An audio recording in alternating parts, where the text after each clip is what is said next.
ba yanda za a yi sulhu da kai kuma in baka da makamin kuma in baka daji. An yi sulhu lokacin Abdulaziz Yari, an yi sulhu a lokacin Bello Matawalle, amma in ka duba a lokacin me ya tsaya? Babu abin da ya tsaya. Ka zo ka aje bindigoginka in tabbatar da cewa da gaske kake. Zalunci yana ɗaya daga cikin abin da ya haddasa wannan ta'addanci na farko kenan. Wallahi tallahi ɗan ta'adda bai fi ƙarfin gwamnati ba duk inda yake a duniya kawai. Yau wannan matsayi da Allah ya bani matsayin gwamna, haƙƙin kowa, ba ma ɗan adam ba har dabbobi da komai haƙƙi yana kaina. Saboda haka ba zan bar wani ya cuci wani ba. Me kuke nufi da ana sa siyasa, kuma menene tasirin siyasa ga wannan rikicin kenan? Babban magana.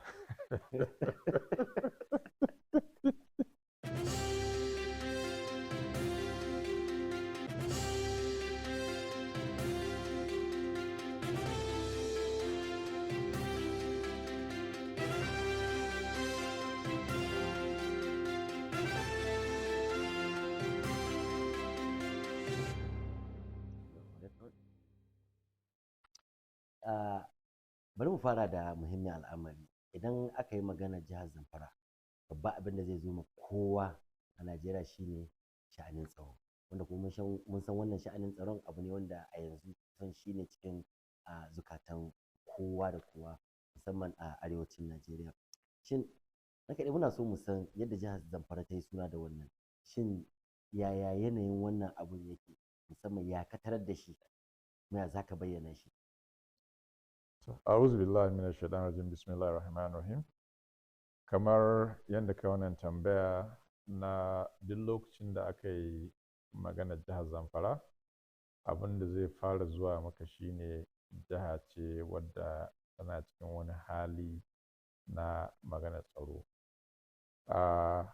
Maganar haka take.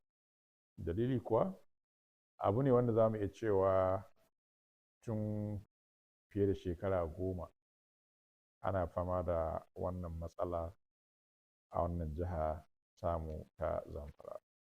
Abu ne wanda na samu a lokacin kusan in ce ba rana da za ta wuce ba za ka ji an ce an shiga wani ƙauye ko wani gari an kashe mutane 30, 100 da makamantansu. Saboda haka na samu wannan matsala lokacin da Allah ya bani wannan mulki a 2023. To da ka zo ya ka tunkari wannan matsala? Na farko, duk da na san da wannan matsala a matsayina na ɗan Zamfara kuma ɗan Najeriya, wanda kuma ya nemi wannan kujera ta gwamna a lokacin, na ga me ya kamata na yi. Abin da muka fara yi shine mu tunanin ta wace hanya ce za mu ƙirƙiro da wasu hanyoyi daban-daban wanda za mu fara shawo kan wannan matsala ta tsaro. Bayan mun zauna mun yi council, muka tattauna muka ga cewa ya kamata mu ƙirƙiro tamu hanya wanda za mu ɗauki ma'aikata da za mu yi training ɗinsu a kowane ƙananan hukumomi, wanda su ne a kodayaushe na farko wanda in wata matsala ta faru za su iya kai ɗauki, wanda muke kira askarawa. Da Turanci kuma muna ce masu community protection guard. Wannan tsari a lokacin na zauna da sauran jami'an tsaro kamar irin su police, sojoji, 'yan sanda na farin kaya da civil defense. Muka fara tattauna da su ta yaya za a fara ɗaukan wannan ma'aikata, wanda suka ba da shawarar cewa to su 'yan sandan farin kaya tukunna za su je kowace ƙaramar hukuma su zauna da hakimai da masu gari da sarakuna a fara tsinto yara a cikin wa'annan ƙananan hukumomi wanda za a tantance su. Ok, wannan ya bambanta da tsarin da aka yi a da na ɗaukar 'yan sa-kai ko 'yan banga ko 'yan wani abubuwa, wanda yana ɗaya daga cikin abubuwan da 'yan kansu 'yan bindiga suke Wato yi. in ka duba 'yan sa-kai ko 'yan bindiga ake cewa, wannan kusan ba su da tsari, kowa abin da ya ga dama yake yi. Muka ga cewa to in dai ana so a yi adalci ne, kuma a duba wannan matsala tsakani da Allah, dole ne sai an tantance mutane, kuma dole ne sai an ba su training na abubuwan da ya kamata su yi, abin da ke huruminsu da wanda ba ke huruminsu ba. Kuma duk da haka tantancewa ɗin nan zai baka dama ka ɗauki na ƙwarai, ba ɓata gari ba, wanda za su iya ɗaukan dokoki a hannunsu su yi abin da suka dama. Saboda wannan ma yana ɗaya daga cikin matsalolin da suka ƙara yayata abubuwan a lokacin, saboda babu tsari. Shi yasa muka ga cewa cikin hikimar Ubangiji yi musu tsari. To wani tasiri wannan abin ya yi? A gaskiya ya yi babban tasiri, saboda lokacin da aka gama tantancewa da sa hannun sarakuna da makamantansu, da su kansu 'yan sandan farin kaya da sojojin da civil defense ɗin, sai zamanto mun ba su training. Ina ga dukan sai da suka yi wajen wata 3 ana training ɗinsu na yadda za su yi amfani da bindiga, da yadda za su rinƙa samun labarai sirri da makamantansu.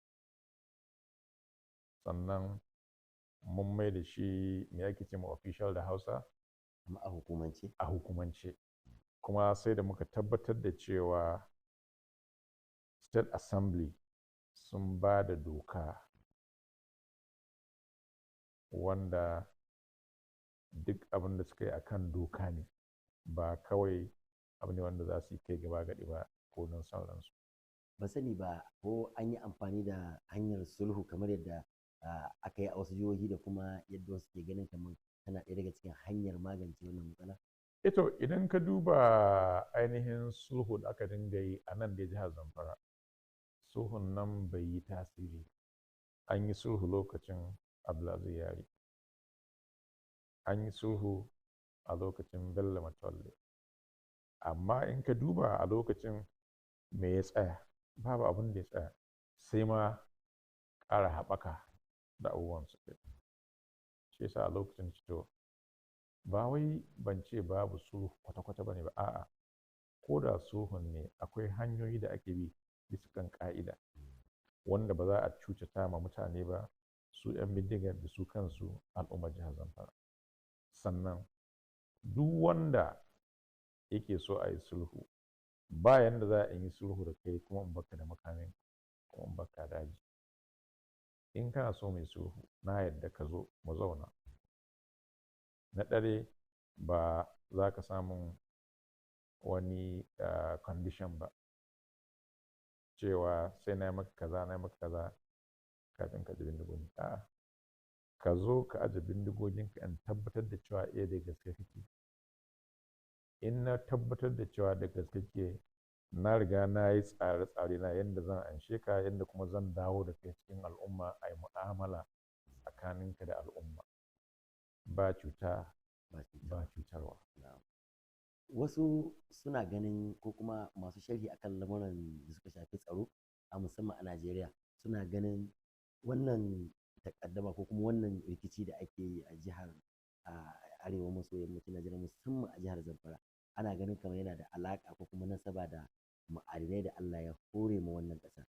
Ka yarda da haka, ko kuma menene ra'ayinka akan? Ba zan ce lallai shi ne makasudin wannan matsaloli ba, yana ɗaya daga ciki. Amma ni ga tunanina da kuma irin rahoton da na samu, zalunci yana ɗaya daga cikin abin da ya haddasa wannan ta'addanci. Na farko kenan, rashin aikin yi yana ɗaya daga cikin wannan ta'addanci, rashin kula kiwon lafiya, ilimi da makamantansu. Saboda duk wanda yake da ilimi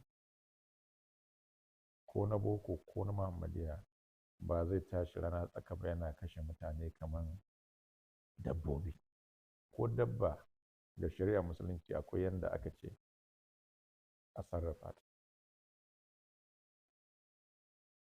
To wa'annan su suka haɗu da kuma shi kan shi magana ma'adanai da ake ta yi da sauransu, akwai shi ma wannan illata shi, amma ba zan iya cewa wai shi ne makasudin da ya ja wannan ta'addanci da ake yi ba. Saboda in ka duba yau jihar Zamfara kashi 100 dukanmu Hausawa ne da Fulani,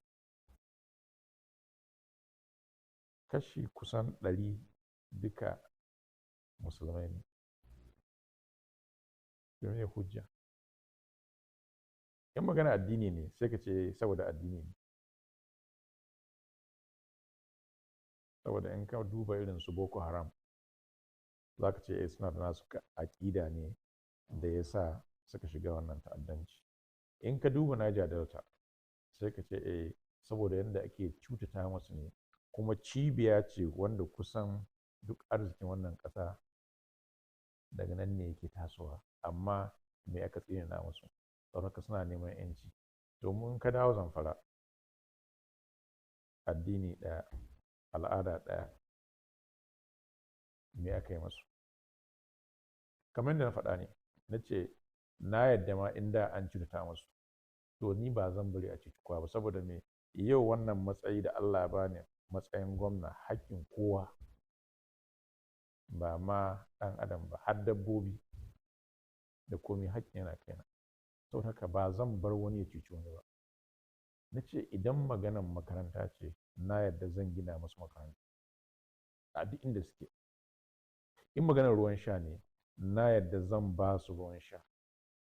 In maganar asibiti ne, na yadda zan gina musu asibitoci su zo a koma ana mu'amala kamar yadda ake yi da. Sannan duk wanda ya saɓa ma wani, akwai doka ta ƙasa, a hukunta shi. Akwai zargin da wasu suke yi mutane da ko kuma 'yan siyasa suna ganin cewa akwai siyasa a cikin yadda ake bayyana ko kuma yadda waɗannan al'amura na rashin tsaro suke faruwa, ba a jihar Zamfara kaɗai ba, amma dai a jihar Zamfara. Na san na taɓa ji ka taɓa furta irin wannan cewa ana siyasantar da lamarin. Sa'annan gwamnan da ya gaje ka ma ya yi wannan ƙorafi na cewa ana sa siyasa cikin lamarin. Shin me kuke nufi da ana sa siyasa, kuma menene tasirin siyasa ga wannan rikicin kenan?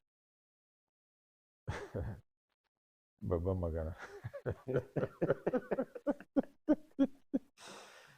To wannan al'amari da muka samu kanmu, ballantana ma jihohin arewa musamman Zamfara, akwai maganar siyasa a cikin wannan al'amari, wanda na sha faɗa ba yau ba, kuma har ko gobe zan faɗa akwai siyasa. Saboda a matsayina a wannan kujerar na san irin